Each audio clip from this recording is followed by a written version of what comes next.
Episode की शुरुआत जयंत द्वारा भोसले परिवार को ये बताने से होती है कि वे दोपहर का खाना नहीं खा सकते। शांतनु पूछते हैं कि अगर उनसे कोई गलती हुई तो क्या हुआ। जयंत कहते हैं कि उन्हें भूख नहीं है। रजत कॉल पर अपने मैनेजर से कहता है कि वह मीटिंग के लिए थोड़ी देर में ऑफिस आएगा।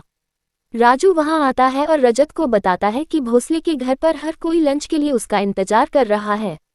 रजत लंच पर आने से मना कर देता है और राजू से कहता है कि उसकी एक जरूरी मीटिंग है। राजू रजत को क्लास देता है और रजत को लंच पर आने के लिए राजी कर लेता है। भाग्यश्री और ईशा जयंत से पूछते हैं कि उन्हें क्या हुआ।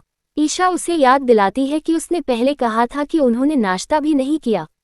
जानकी कहती है कि वे शुद्ध शाकाहारी हैं, इसलिए वे उनके घर पर खाना नहीं खा सकते क्योंकि वे मांसाहारी हैं।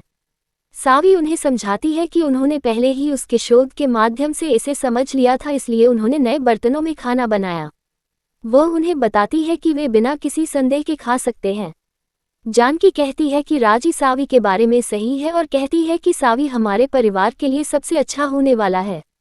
ईशा सभी को दोपहर का भोजन करने के लिए बैठने के लिए कहती है। वह कहती है कि राजू अभी तक नहीं आया है। राजू रजत के साथ वहां आता है और कहता है कि वे यहाँ हैं। सभी लोग दोपहर का खाना खाने बैठ जाते हैं। मृन्मयी की चिढ़ाने के कारण सावी और रजत एक प्यारे पल साझा करते हैं। बाद में जानकी सावी को उपहार देती है। पंडित परिवार के सदस्यों से पूछते हैं कि क्या वे शादी से पहले कोई शर्त बताना चाहते हैं। भाग्यश्री का कहना है कि रजत अच्छा कमाता है, इसलिए उनकी कोई शर्त नहीं है। ईशा कहती है कि उसकी एक शर्त है।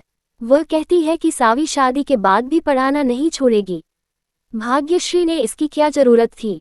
रजत सहमत हैं। ईशा कहती है कि उसकी एक और शर्त है और रजत से कहती है कि वह सावी को आईएएस की पढ़ाई करने दे, क्योंकि यह सावी का सपना है। स्कूल में टीचर देखती है कि बच्चों ने बैंड के तौर पर क्या तैयार किया है। वह देखती है कि साई ने रजत के लिए एक अंगूठी तैयार की है। टीचर साई से कहती है कि वह इसे अपने पिता को उपहार में दे। साई कहती है कि वह अपनी माँ के साथ रह रही है। वह टीचर से कहती है कि वह एक बार उसके पिता को बुलाए। टीचर सहमत हो जाती है।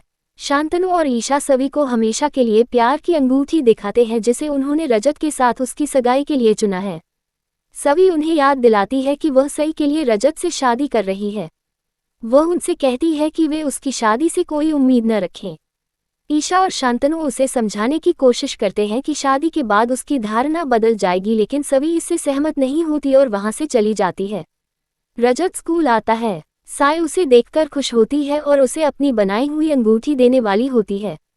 आशिका वहां आती है और हंगामा मचाती है। वह रजत से कस्टडी जीतने की अपनी चालें बंद करने के लिए कहती है।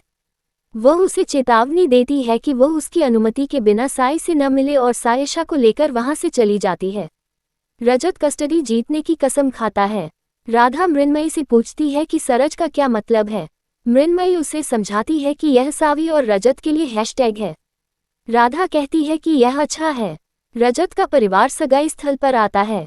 ईशा उनका स्वागत करने आ रही है।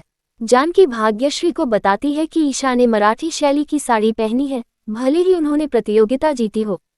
राजू उसके परिवार को सलाह देता है कि वे कोई दृश्य न बनाएं। अपकमिंग स्टोरी सावी और रजत अपनी सगाई की अंगूठियां भूल जाते हैं। सायशा उन्हें धागे देती है और वे उन्हें अंगूठियों की तरह बांध लेते हैं।